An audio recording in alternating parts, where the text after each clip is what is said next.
श्रीमद् भगवद गीता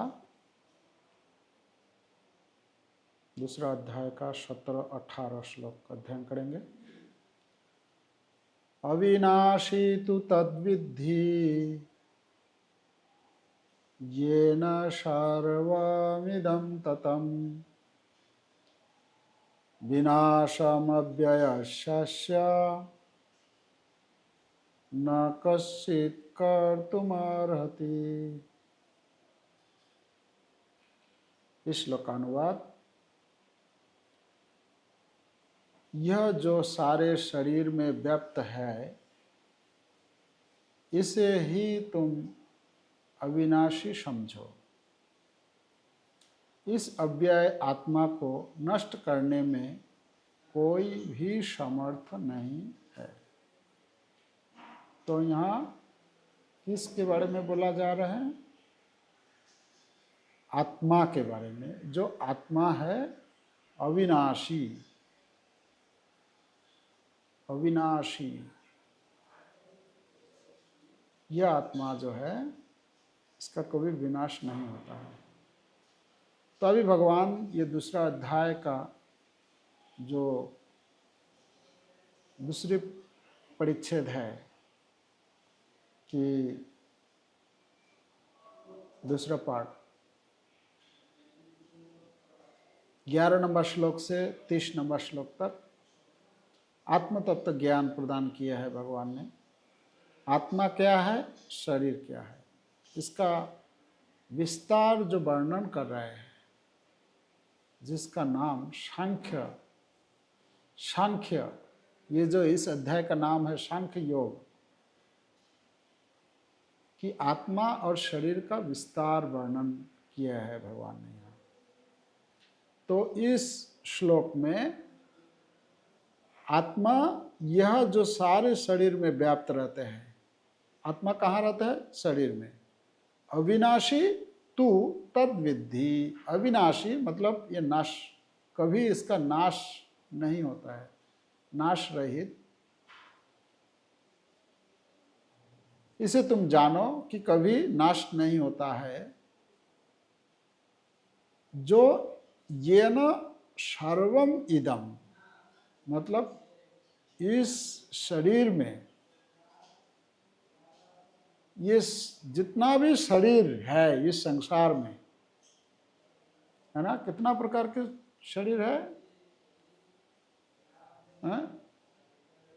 84 प्रकार, 84 लाख प्रकार के, मतलब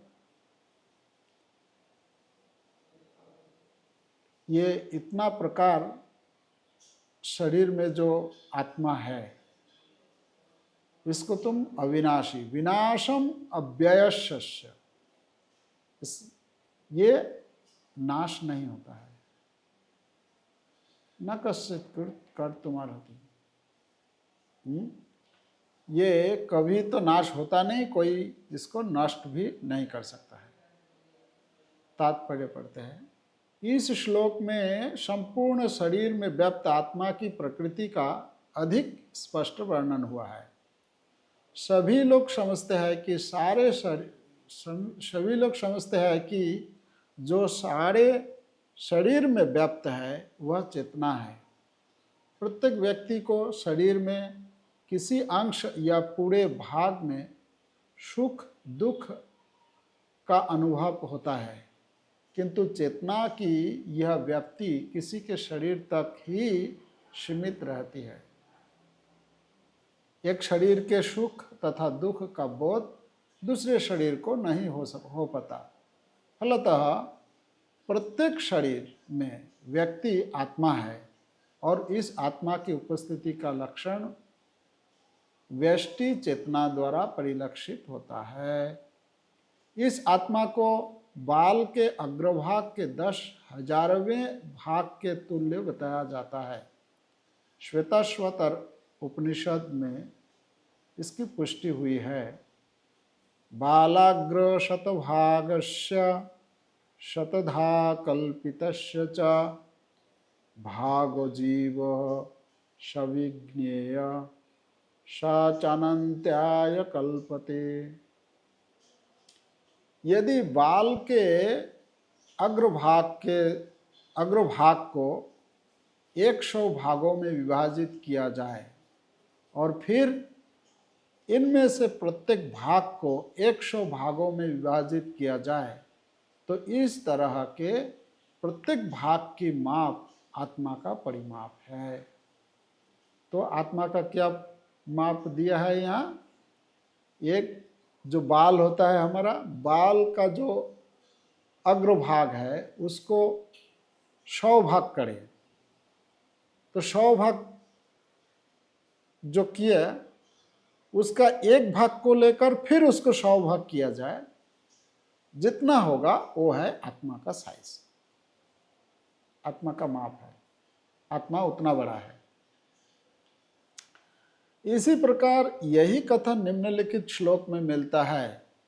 केशाग्र शतभागस्य शतांश सदृशात्मकः जीव सूक्ष्म स्वरूपयम् संख्यातीतो हि चित्कणः। आत्मा के परमाणुओं के अनंत कण है जो माप में बाल के अगले भाग के 10,000वें भाग के बराबर है। तो एक ही मतलब इसका कंक्लूजन एक ही होता है, एक बाल के अग्रभाग को 100 भाग करके फिर उसको 100 भाग करना जो साइज है, और यहाँ बताया कि एक बाल के नोक को मतलब अगला भाग को 10,000 भाग किया जाए, जितना होगा वो है आत्मा का साइज। कोई अगर बोलता है कि आपका साइज कितना बड़ा है तो क्या उत्तर देंगे? कितना बड़ा? मैं कितना बड़ा हूं? मैं कितना बड़ा हूं? मतलब शरीर बड़ा होने से वो तो शरीर का परिचय है, पर आत्मा का परिचय है मैं कितना बड़ा हूं। मैं एक बाल के अग्रभाग का 10,000 भागों का एक भाग हूं। तब कितना बड़ा, आप सोचिए, इतना बड़ा हूं मैं, ये यहां बोल रहे हैं।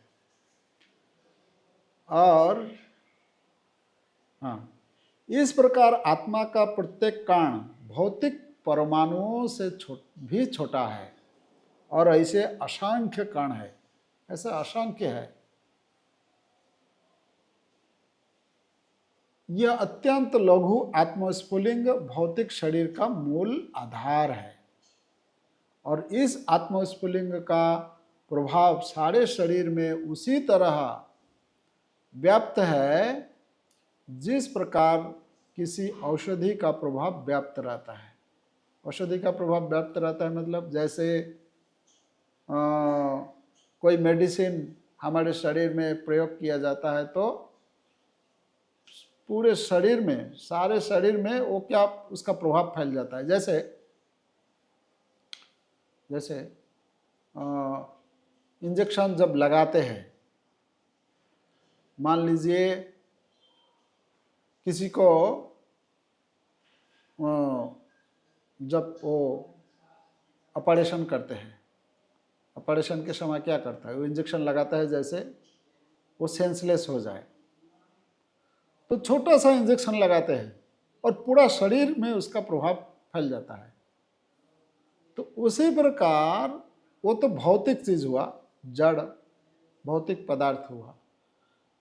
यहाँ जो आत्मा के बारे में बोला जा रहा है कि आत्मा इस शरीर में एक जगह में रहता है पर पूरे शरीर में उसका प्रभाव चेतना के रूप में हम उसको देख सकते हैं कि हाँ, जिस शरीर में आत्मा है, जिस शरीर में आत्मा नहीं है, तो हम कैसे समझेंगे कि इसमें आत्मा है आत्मा नहीं है?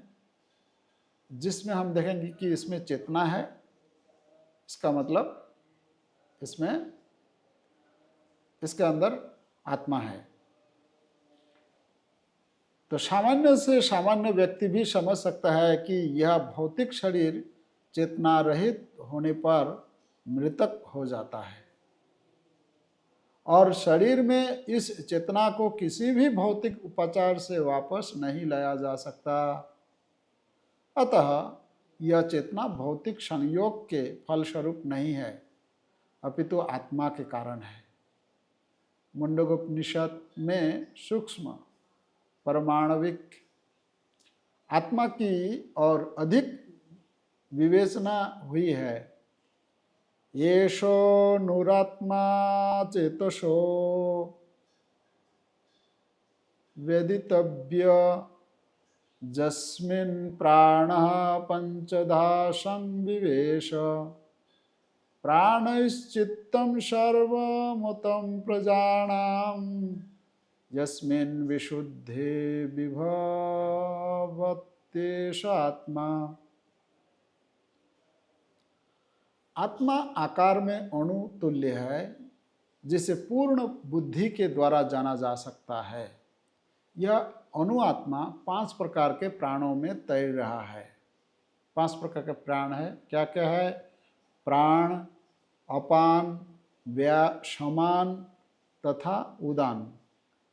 1 2 3 4 प्राण, अपान, व्यान, उदान तथा समान। अच्छा, यह हृदय के भीतर स्थित है और देहधारी जीव के पूरे शरीर में अपने प्रभाव का विस्तार करता है। तो ये जो प्राण है, ये जैसे नदी में मछली जो तैरता है तो कहाँ, वो पानी में रहता है।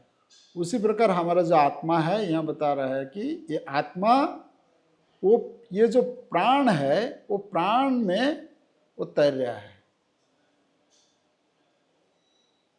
यह हृदय के भीतर स्थित है और देहधारी जीव के पूरे शरीर में अपने प्रभाव का विस्तार करता है। जब आत्मा को 5 वायुओं के कल्मश से शुद्ध कर लिया जाता है तो इसका आध्यात्मिक प्रभाव प्रकट होता है। हठ योग का प्रयोजन विविध आसनों द्वारा उन 5 प्रकार के प्राणों को नियंत्रित करना है जो आत्मा को घेरे हुए है। यह योग किसी भौतिक लाभ के लिए नहीं, अपितु भौतिक आकाश के बंधन से अणुआत्मा की मुक्ति के लिए किया जाता है। ये जो हठ योग, जो योग मार्ग जो है, हठ योग का अभ्यास करते हैं, इन लोग क्या करते हैं कि वो जो वायु है, प्राण वायु को नियंत्रित करता है। तो प्रभुपाद यहाँ ऐसा क्यों बोले हैं कि भौतिक लाभ के लिए नहीं है? क्योंकि आजकल तथाकथित जो योगा सोसाइटी है, जो योगा सेंटर खुले हैं, उसमें क्या होता है? ज़्यादातर शरीर को कैसे पुष्ट, शरीर को कैसे अच्छा रखा जाए, है ना? प्रभुपाद बोले हैं नहीं, ये योगासन का उद्देश्य है कि आत्मा को शुद्धिकरण करना है, वायु को कंट्रोल मतलब शुद्ध करके आत्मा को इस अवस्था में लेकर जाना है कि एक दिन आत्मा इस शरीर से निकलकर भगवान के साथ, भगवान के पास चला जाए, भगवान के धाम चला जाए। तो इस प्रकार अणुआत्मा को सारे वैदिक साहित्य ने स्वीकारा है और प्रत्येक बुद्धिमान व्यक्ति अपने व्यावहारिक अनुभव से इसका प्रत्यक्ष अनुभव करता है। केवल मूर्ख व्यक्ति ही इस अणुआत्मा को सर्वव्यापी विष्णु तत्व के रूप में सोच सकता है। अणुआत्मा का प्रभाव पूरे शरीर में व्याप्त हो सकता है। मुंडक उपनिषद के अनुसार यह अणुआत्मा प्रत्येक जीव के हृदय में स्थित है और चूंकि भौतिक विज्ञानी इस अणुआत्मा को माप सकने में असमर्थ है, अतः उनमें से कुछ यह अनुभव करते हैं कि आत्मा है ही नहीं। जैसे ये वैज्ञानिक लोग जो मॉडर्न साइंस है, उस वो मैं एक बार मैं बोला था कि दुर्गापुर गया था, तो वहाँ जो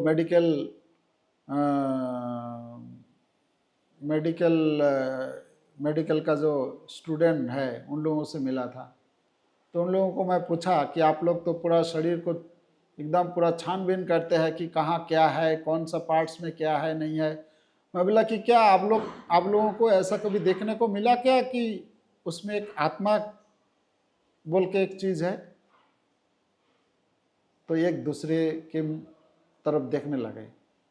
बाद में बोले कि नहीं, हमारे मेडिकल साइंस में ऐसा कोई आत्मा बोल के, सोल बोल के ऐसा कोई चीज़ नहीं है, ये मेडिकल साइंस में नहीं है। तो उन लोगों के यंत्र में ये आत्मा जो है वो पकड़ में नहीं आता है, तो क्या सोचते हैं कि आत्मा है ही नहीं। तो मैं उन लोगों को पूछा कि तो फिर मृत्यु कैसे होता है? कोई एक व्यक्ति मर जाता है तो क्यों होता है? तो बोले कि नहीं, हम लोग तो जानते हैं कि आत्मा जब निकल जाता है तो उसको मृत्यु कहता है, पर उन लोग बोलते हैं क्या कि नहीं। मैं बोला, जब पूछा तो बोले, उसका आंसर दिया उन लोग कि जब हमारे शरीर में मल्टीपल ऑर्गन फेल हो जाता है तब उसका मृत्यु हो जाती है। तो अच्छा, यही कारण है? बोले कि हाँ, इतना ही हम लोग जानते हैं। प्रभुपाद बोल रहे हैं कि व्यष्टि आत्मा निस्संदेह परमात्मा के साक्षात हृदय में है, और इसलिए शारीरिक गतियों की सारी शक्ति शरीर के इसी भाग से उद्भूत है। जो लाल रक्त कण फेफड़ों से ऑक्सीजन ले जाते हैं, वे आत्मा से ही शक्ति प्राप्त करते हैं। तो ये जो मशीन जो चल रहा है, फेफड़े को जो चला रहे हैं, और उसमें जो ब्लड जो सर्कुलेशन हो रहा है, प्रभुपाद बोल रहा है आत्मा जब तक है तब तक ये मशीन चलता है। कोई इंजन में जैसा, कोई इंजन में फ्यूल, तेल जब तक रहता है तब तक वो चलता है, डीजल। जैसे खत्म हो जाएगा तो बंद हो जाएगा। तो आत्मा जब तक है उस शरीर में तब तक ये मशीन चलता है। जैसे आत्मा निकल जाता है तुरंत वो मशीन बंद हो जाता है। तो इसलिए बोल रहे हैं गतिविधियों का जो अतः जब आत्मा इस स्थान से निकल जाता है तो रक्तोत्पादक संलयन बंद हो जाता है। औषधि विज्ञान लाल रक्त कणों की महत्ता को तो स्वीकार करता है, किंतु वह यह निश्चित नहीं कर पाता कि शक्ति का स्रोत आत्मा है। जो भी हो, औषधि विज्ञान यह स्वीकार करता है कि शरीर की सारी शक्ति का उद्गम स्थल हृदय है। इतना मानते हैं सब डॉक्टर लोग कि हृदय जो है वो मूल स्थान है जहाँ से ये शरीर का शक्ति जो है संचालित होता है। पूर्ण आत्मा के ऐसे अणुकणों की तुलना सूर्य प्रकाश के कणों से की जाती है। इस सूर्य प्रकाश में असंख्य तेजोमय अणु होते हैं। इसी प्रकार परमेश्वर के अंश उनकी किरणों के परमाणु स्फुलिंग है और प्रभा या पराशक्ति कहलाते हैं। अतः चाहे कोई वैदिक ज्ञान का अनुगामी हो या आधुनिक विज्ञान का, वह शरीर में आत्मा के अस्तित्व को नकार नहीं सकता। श्री भगवान ने स्वयं भगवद गीता में आत्मा के इस विज्ञान का विशद वर्णन किया है। तो यहाँ जो हम लोग आत्मा और शरीर तो ये दो विषयों पर भगवान बोल रहे हैं, इस शरीर को लेकर और आत्मा को लेकर। ये शरीर आत्मा में रहता है, शरीर आत्मा शरीर में रहते हैं। इसका इस श्लोक का जो विषय वस्तु है कि आत्मा को मारा नहीं जा सकता और शरीर को मृत्यु से बचाया नहीं जा सकता। अतः अर्जुन युद्ध की आवश्यकता के मतलब युद्ध करना है तुमको। वह अपने पाप को बिल्कुल भी हिला नहीं सकता। मतलब यहाँ जो अर्जुन जो सोच रहे हैं कि भगवान ये समझा रहे हैं कि इसका अर्थ यह है कि यदि अर्जुन कौरवों को ना भी मारे तो भी उनमें से कोई भी मृत्यु से बच नहीं सकता, क्योंकि यह शरीर तो नष्ट होने वाला है, क्योंकि आत्मा नाश रहित है और शरीर नाशवान है। तो अर्जुन को भगवान ये समझा रहे हैं कि अर्जुन देखो, तुम जो सोच रहे हो कि मैं इन लोगों को मारूंगा तो मेरा पाप होगा, ये उचित नहीं होगा, तो भगवान समझा रहे हैं कि तुम कितना भी प्रयास क्यों ना करो ये शरीर को बचाने का, तुम नहीं मारोगे ठीक है, पर क्या तुम ये मानते हो कि तुम अगर नहीं मारोगे तो ये बच जाएंगे? नहीं, कोई नहीं बचेगा। शरीर नाशवान है तो ये नष्ट होना ही है इसका, है ना। तो तात्पर्य में श्रील प्रभुपाद कई सारे पॉइंट यहाँ पॉइंट आउट किए हैं कि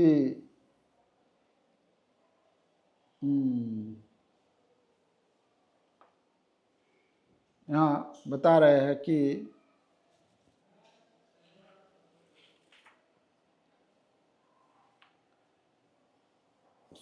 आत्मा का लक्षण के बारे में बताया है कि आत्मा का लक्षण क्या है? चेतना, स्वतंत्र चेतना, स्वतंत्र चेतना बताया है। एक दूसरे ऐसा है ना, वो मायावादी लोग क्या बोलते हैं कि आत्मा जो है जब इस शरीर से निकल जाएगा तो क्या होगा? भगवान के साथ लीन हो जाएगा।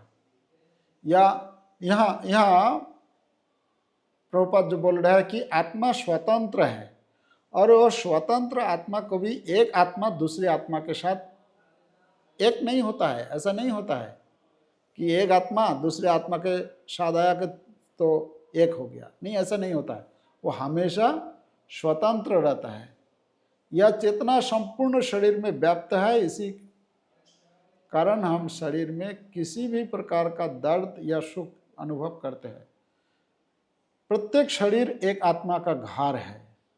एक आत्मा दूसरी आत्मा के शरीर की भावना को नहीं समझ सकती। यहाँ ये बता रहा है कि आत्मा जो है, एक आत्मा जिस शरीर में रहता है उसके बारे में ही जानते हैं। दूसरे शरीर में, हाँ, ये दूसरा श्लोक में हम लोग देखेंगे, 18 नंबर श्लोक में उसमें बताएंगे कि दो आत्मा है इस शरीर में। अच्छा, इस श्लोक में जो पॉइंट आउट किया है प्रभुपाद, तो पहला है आत्मा का साइज, आकार क्या है उसके बारे में। दूसरा पॉइंट दिया है कि आत्मा जो है कहाँ रहते हैं, कि मुंडक उपनिषद का श्लोक कोट आउट किया है। आत्मा का जो आकार के बारे में बताया है, और वो आत्मा 5 प्रकार जो वायु है उसमें तैर रहा है और पूरा शरीर में इसका प्रभाव विस्तार कर रहा है। अच्छा, फिर वो कहाँ रहते हैं? हृदय में बोले हैं, है ना, हृदय में। और नेक्स्ट पॉइंट बताया है कि सभी शरीर में आत्मा का प्रभाव सभी शरीरों पर आत्मा का प्रभाव। इसमें बता रहा है कि जब आत्मा अर्थात चेतना, चेतन सत्ता शरीर से निकाल दी जाती है तो वह सब बन जाती है, मतलब मृत्यु।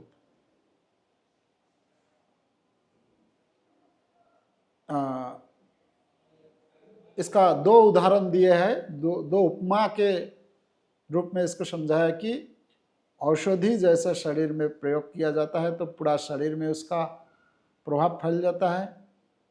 और दूसरा उदाहरण दिया है कि सूर्य का, जिस प्रकार सूर्य पूरे ब्रह्मांड में प्रकाश फैलाते हैं और उसे निर्देशित करता है, उसी प्रकार चेतना का प्रकाश पूरे शरीर में है। आत्मा शरीर में व्याप्त है और उसे नियंत्रित भी करती है।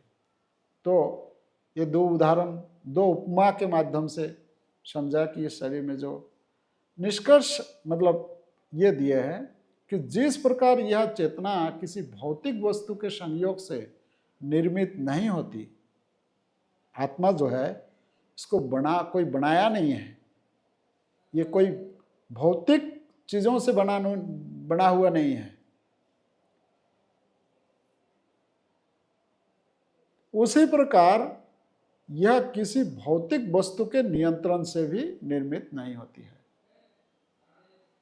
तो इसमें ये आत्मा इस संसार का चीज नहीं है, कोई भौतिक चीज नहीं है, इसलिए भौतिक चीजों के द्वारा, भौतिक वस्तुओं के द्वारा इसका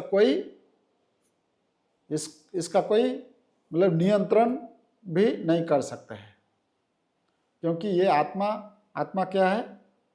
आत्मा है भगवान के अंश।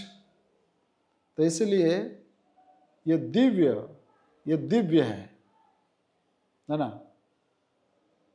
तो इसमें ये निष्कर्ष ये दिया है कंक्लूजन में। फिर चौथा पॉइंट बता रहे हैं कि आत्मा के बारे में वैदिक विज्ञान और भौतिक विज्ञान, आत्मा के बारे में वैदिक विज्ञान क्या बोलते हैं बनाम भौतिक विज्ञान। ये इसके बारे में श्रील प्रभुपाद यहाँ वर्णन किया है कि बताया कि हृदय जो है शरीर की सभी ऊर्जाओं का स्थान है। तो वैदिक विज्ञान में प्रत्येक जीव के हृदय में आत्मा परमात्मा के साथ निवास करती है, ये वैदिक विज्ञान कहते हैं। यही कारण है कि शरीर की सारी ऊर्जा हृदय से ही निकलती है। भौतिक विज्ञान क्या बोल रहे हैं? लेकिन यह पुष्टि नहीं की जा सकी कि समस्त शक्ति का स्रोत आत्मा है। ये आज तक उन लोग भौतिक विज्ञान जो है उन लोगों के दिमाग में अभी तक ये सोच नहीं पा रहे हैं कि ये जो इंजन, जो मशीन जो चल रहा है, ये शक्ति कहाँ से। उन लोगों का कहना है कि हाँ ये चल रहा है बस, पर लेकिन यह पुष्टि नहीं की जा सकी कि समस्त शक्ति का स्रोत आत्मा है। दूसरा है कि भौतिक वैज्ञानिकों ने लाल रक्त कोशिकाओं और हृदय को समस्त ऊर्जा के केंद्र के रूप में महत्व दिया है। तो भौतिक विज्ञान और वैदिक विज्ञान दोनों में अंतर ये आत्मा के बारे में आत्मा के बारे में जो बताया है। इसका बाद जो पांचवा पॉइंट श्रील प्रभुपाद बोले हैं कि दिव्य परमाणु जैसी आत्मा को कभी भी सर्वव्याप्त विष्णु सिद्धांत के साथ भ्रमित नहीं किया जा सकता। मतलब आत्मा को कभी हम परमात्मा के साथ एक नहीं बोल सकते हैं कि आत्मा और परमात्मा एक ही है। प्रभुपाद इसके बारे में यहाँ वर्णन किया है कि दिव्य आत्मा की प्रकृति को सभी वैदिक शास्त्रों में तथा वास्तविक जीवन में भी किसी भी समझदार व्यक्ति द्वारा स्वीकार किया गया है। केवल व्यक्ति ही इसके अस्तित्व को महसूस कर सकता है। केवल मानसिक रूप से बीमार लोग ही अनुव्रत आत्मा को सर्वव्यापी विष्णु सिद्धांत के रूप में सोच सकते हैं।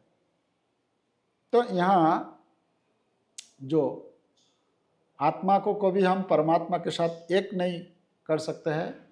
आत्मा हमेशा में आत्मा रहते हैं और परमात्मा परमात्मा, यह अस्तित्व दोनों का अलग है। इसमें देखिए कितना मतलब कुछ लोग बोलते हैं कि आत्मा है ही नहीं, परमात्मा है ही नहीं, और कुछ लोग बोलते हैं कि नहीं आत्मा है पर वो परमात्मा और आत्मा एक ही चीज है। अलग अलग सबका सिद्धांत है। जब तक हम लोग वैष्णव ग्रंथ ये प्रभुपाद इतना अच्छा तरह से एक एक पॉइंट को पॉइंट आउट किया है, इसको जब हम लोग अध्ययन करेंगे ध्यान से, तब हमको समझ में आएगा कि कितना अंतर है। मतलब लोगों का सोचने का तरह तरह का विचार है। और जो है 6 नंबर पॉइंट में प्रभुपाद बोले हैं आत्मा और परमात्मा की तुलना किया है। कैसे तुलना किया है कि आत्मा जो सर्वज्ञ परमात्मा का शाश्वत एक अविभाज्य अंश है। उदाहरण दिया है सूर्य और सूर्य किरण। भगवान सूर्य है तो सूर्यों का जो किरण है वो है आत्मा। तो सूर्य और सूर्य किरण में जितना अंतर है वैसा ही आत्मा और परमात्मा के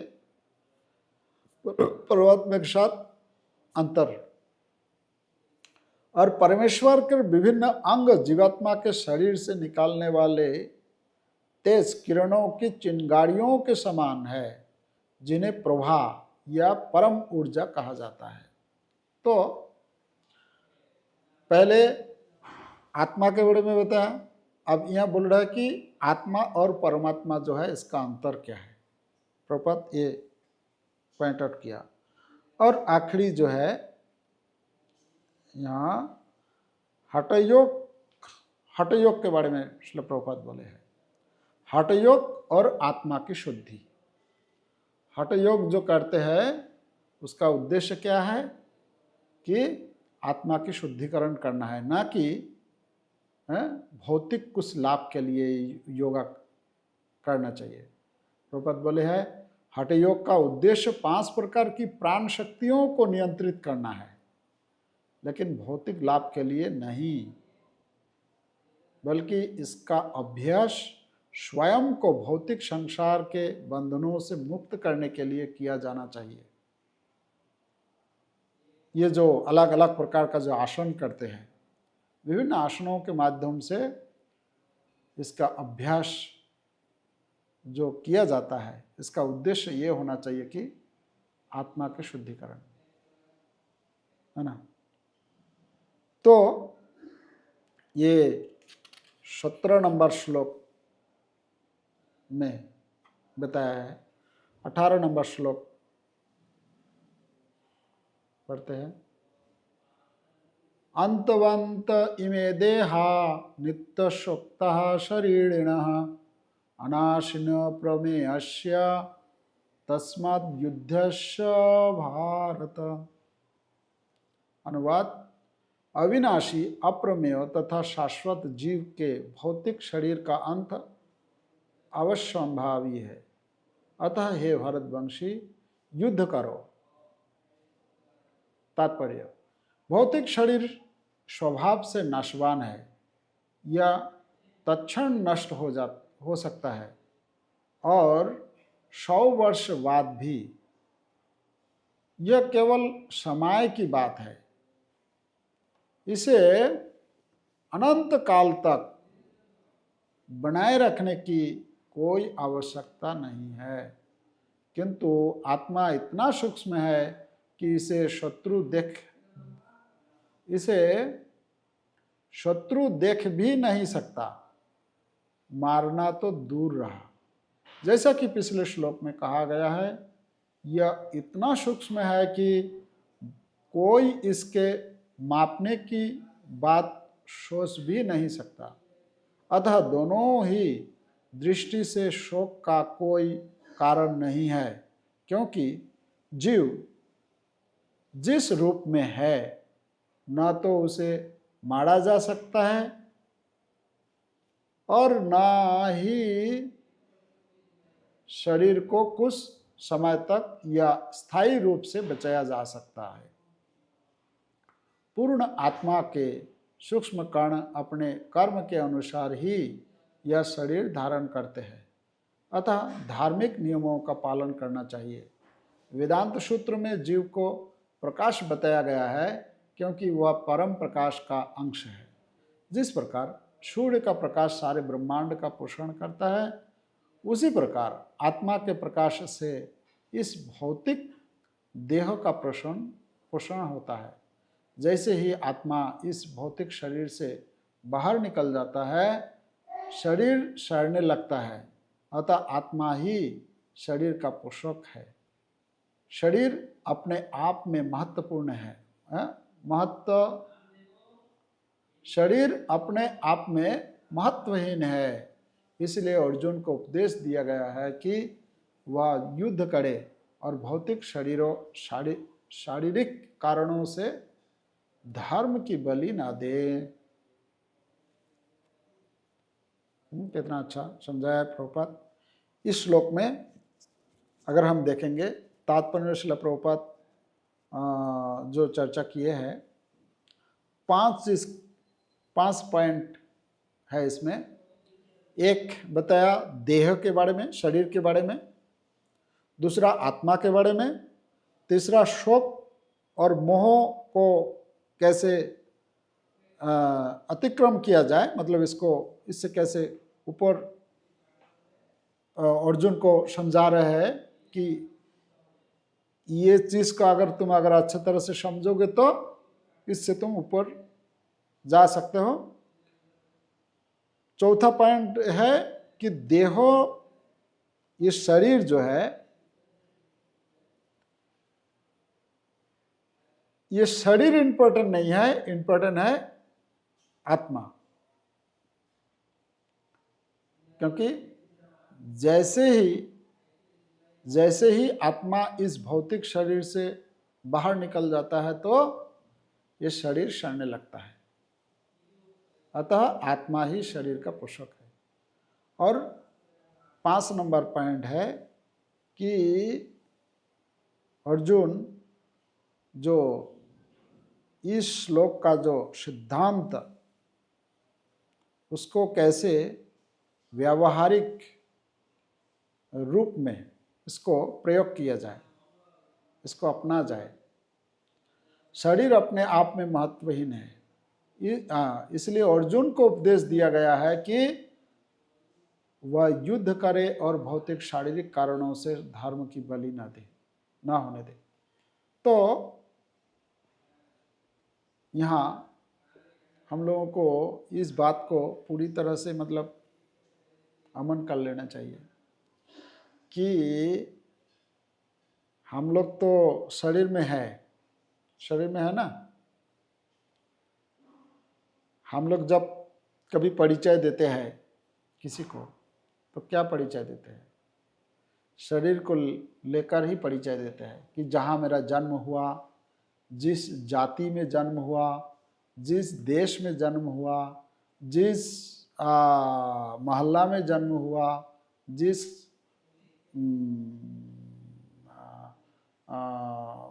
शहर में जन्म हुआ, अलग अलग प्रकार के उसका परिचय हम लोग देते हैं, उसके अनुसार परिचय देते हैं अपने को।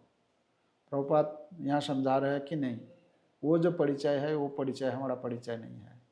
हमारा परिचय क्या है? हम जो है आत्मा है, और आत्मा कौन है? भगवान के अंश है। ये हमारा परिचय है और ये कभी नष्ट नहीं होता। यहाँ जो बोल रहे हैं शरीर को लेकर हम लोग परिचय देते हैं, तो शरीर जो है, जैसे ही शरीर से आत्मा निकल जाता है तो तुरंत ये शरीर सड़ने लगता है। ये घटना है, एक विदेश में एक बहुत बड़ा आदमी, उसके पास मतलब करोड़ों, हाँ मतलब बहुत पैसा का मालिक था। तो वो क्या किया, वैज्ञानिकों के साथ एक कांटेक्ट किया, वैज्ञानिक जो है उन लोगों के साथ कांटेक्ट करके बोले कि क्या तुम लोग अभी तक ऐसा कुछ उपाय, विज्ञान साइंस में ऐसा कोई उपाय अभी तक निकला है कि जिससे ये शरीर नष्ट ना हो? तो बोले कि हाँ, हम लोग अभी तक मतलब फाइनल नहीं हुआ है, पर हम लोग बस और कुछ ही दिनों में ये हम लोग सफल हो जाएंगे कि शरीर को मतलब फिर वापस कोई, अगर मान लीजिए कोई आत्मा निकल गया तो फिर वो आत्मा वहाँ फिर हम पुनः स्थापित करने का ऐसा कुछ व्यवस्था करेंगे। तो बोले कि अच्छा ऐसा है, तो ऐसा करिए कि मेरा जब कभी अगर मान लीजिए कि शरीर खत्म हो गया, नष्ट हो गया, मतलब शरीर नहीं, आत्मा अगर निकल गया, आत्मा तो नहीं जानते हैं, मृत्यु हो जाता है अगर, तो क्या करना है इसको, जैसे आप लोगों का ये साइंस मतलब ये शरीर को पुनः वापस पहले जैसा मतलब वापस ला सकते हैं, वैसा अगर साइंस अगर अपना प्रयुक्ति को मतलब डेवलप कर लिया, तो ये मेरे इसमें इसको प्रयोग करना है, और इसके लिए तुम लोगों को जितना भी पैसा चाहिए मैं देने के लिए तैयार हूँ। तो बोले कि ठीक है। तो हम लोगों का अभी तक रिसर्च चल रहा है। तो क्या हुआ, एक दिन वो व्यक्ति मर गया। तो जैसे मर गया तो उसको क्या किया वैज्ञानिक लोगों ने, क्योंकि बहुत पहले से पैसा दे रखा था, और उन लोग आके क्या किया, घर में ऐसा एक छोटा सा एक अलग एक रूम टाइप का ऐसा बना दिया, जहाँ पर वो ये जो मरा हुआ व्यक्ति उसको वहाँ रखा, फ्रीज करके एकदम पूरा चारों तरफ से प्रोटेक्शन, मतलब ये मतलब शरीर जो है नष्ट ना हो जाए। जैसे उन लोगों का प्रयोक्ति मतलब सक्सेस हो जाएगा तो इसमें प्रयोग किया जाएगा, उसको पुनः वापस लाया जाएगा। तो उसको फ्रीज करने के लिए तो इलेक्ट्रिक ये सब लगा हुआ था। तो एक दिन क्या हुआ, तो व्यक्ति का जो बेटा के बेटा ये इन लोग एक दिन सोचने लगे, अरे देखो ना, ये हमारे जो दादाजी या पापा जी, ये अगर मान लीजिए पुनः वापस आ जाएंगे तो क्या होगा, ये जितना भी संपद है, जमीन जायदाद जो कुछ भी है, तो मालिक तो वही हो जाएगा ना। एक्चुअली मालिक तो वही है, अभी जैसे वो नहीं है तो हम लोग इसको यूज कर रहे हैं, तो अगर फिर वापस आ जाएगा तो मुश्किल हो जाएगा। तो क्या किया, एक दिन कोई वही उसी में से कोई एक व्यक्ति क्या किया, जितना भी पॉइंट था वो स्विच इलेक्ट्रिक का सब निकाल दिया। कुछ दिन का बाद जो है बहुत बदबू आ रहा है, अरे ये कहाँ से आ रहा है, तो ढूंढने लगे कि, तो फिर पता चला कि वो जो व्यक्ति को जहाँ रखा था फ्रिज में, वो मतलब गर्मी हो गया तो क्या होगा, पूरा सड़ गया। और सड़ गया तब पता चला अरे ऐसा हो गया बस। तो ये घटना के माध्यम से व्यक्ति अपने को मरने के लिए कितना, मतलब इस संसार में रहने के लिए कितना कुछ प्रयास क्यों ना करे, वो सफल नहीं हो पाता है। यहाँ जो प्रभुपाद बोले हैं, जैसे इस शरीर से आत्मा निकल जाता है तो तुरंत ये शरीर सड़ना शुरू हो जाता है। तो ये हमारा शरीर जितना भी अच्छा हो, देखने में सुंदर, मतलब बहुत ब्यूटीफुल हो, ये शरीर जो है कुछ दिन के लिए है। ये धीरे धीरे, आज से 10 साल पहले कैसा लग रहा था अपने को, 10 साल के बाद कैसा लग रहा है, फिर 10 साल के बाद कैसा लगेगा, है ना। तो हम लोग इससे पता मतलब लगा सकते हैं कि ये शरीर जो है, अभी तो साइंस भी इसको तो मानते हैं ना कि हर कितना दिन के अंदर वो जो कोशिकाएं हैं वो नष्ट हो जाता है, फिर नया होता है, ऐसा साइंस बोलते हैं। तो हर समय जो है हमारा शरीर का परिवर्तन हो रहा है। फिर भी हम लोग कितना कुछ, काल में एक वो शॉर्ट वीडियो होता है ना, शॉर्ट वीडियो देख रहा था कि वो जो एक्टर लोग है बॉलीवुड का, वो उससे छोटा सा वीडियो बनाया किसी ने कि ये जो है इसका बिना मेकअप का, बिना अगर पेंट नहीं लगाया, अगर ऐसा ये सब क्रीम वगैरह नहीं लगाने से वो कैसा देखने को लगता है, उसका एक 2-3 फोटो लगा, मतलब उसमें वीडियो में दिखा रहे हैं कि ये देखने में ये ओरिजिनल रूप है इसका ऐसा, और जब ब्यूटी पार्लर में जब ये कर लेता है, मेकअप कर लेता है, तब ऐसा देखने को ऐसा लगता है। तो कई सारे, मतलब 8-10 बॉलीवुडों का ये दिखा रहा था कि ये मतलब अपने को अच्छा लगे देखने में, उसके लिए सर्जरी करना है ना, स्किन सर्जरी करते हैं, कितना अलग अलग प्रकार के कितना कुछ करते हैं। पर कितनों भी हम लोग प्रयास क्यों ना करें, ये ज़्यादा दिन टिकने वाली नहीं है। ये बस कुछ ही दिन का है, और इसी को लेकर हम लोग कितना अहंकार करते हैं।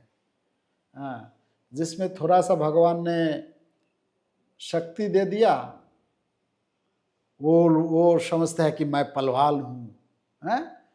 कोई किसी को परवाह नहीं करता है।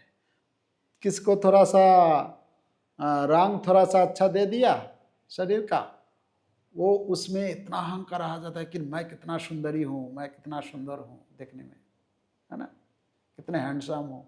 और ये तो कुछ दिन का है, बस खत्म हो जाएगा।